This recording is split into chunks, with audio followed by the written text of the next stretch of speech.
ہم نے اپنے سر جھکائے صرف اللہ کے سامنے، ہم نے اپنے ہاتھ پھیلائے صرف اللہ کے سامنے، ہم نے جو کچھ مانگنا تھا مانگا صرف اللہ سے، کسی اور کو ہم نے نہیں پکارا، کسی اور سے ہم نے نہیں مانگا، کسی اور کے در پر جا کر ہم نے اپنا سر نہیں جھکایا۔ یہی توحید ہے، یہ اللہ کا حق ہے۔ سب سے بڑا حق انسان کے اوپر اس کے رب کا ہے، اور رب کا سب سے بڑا حق توحید ہے، اور اس میں اللہ رب العالمین کے ساتھ کسی کو ہم شریک نہ کریں۔ رمضان کا مہینہ ہمیں یہ سکھا کر گیا ہے۔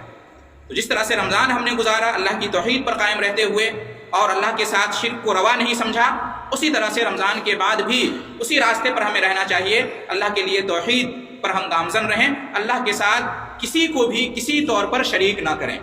رمضان میں بھی وہی ہمارا رب تھا، وہی ہمارا معبود تھا، رمضان کے بعد بھی وہی ہمارا رب ہے، وہی معبود ہے، اور وہ ایک تنہا ہمارے لیے سب کچھ کے لیے کافی ہے۔ اللہ کے مقابلے میں ہمیں کسی کی ضرورت نہیں ہے۔ ایمان اسی کا نام ہے۔ مسلمان وہی ہے جو صرف رب کے سامنے سر جھکاتا ہے، صرف رب کے سامنے ہاتھ پھیلاتا ہے، اللہ کے ساتھ کسی کو شریک نہیں کرتا، نہ کسی فرشتے کو، نہ کسی نبی رسول کو، نہ کسی ولی کو، نہ کسی بزرگ کو، نہ بت کو، نہ مورتی کو، نہ سورج چاند ستارے کو، نہ کسی اور مخلوق کو۔ اسی کا نام توحید ہے، اسی کا نام ایمان ہے، اور رمضان ہمیں یہ سکھا کر گیا ہے، لہٰذا ہمیں رمضان کے بعد اس پر قائم رہنا چاہیے۔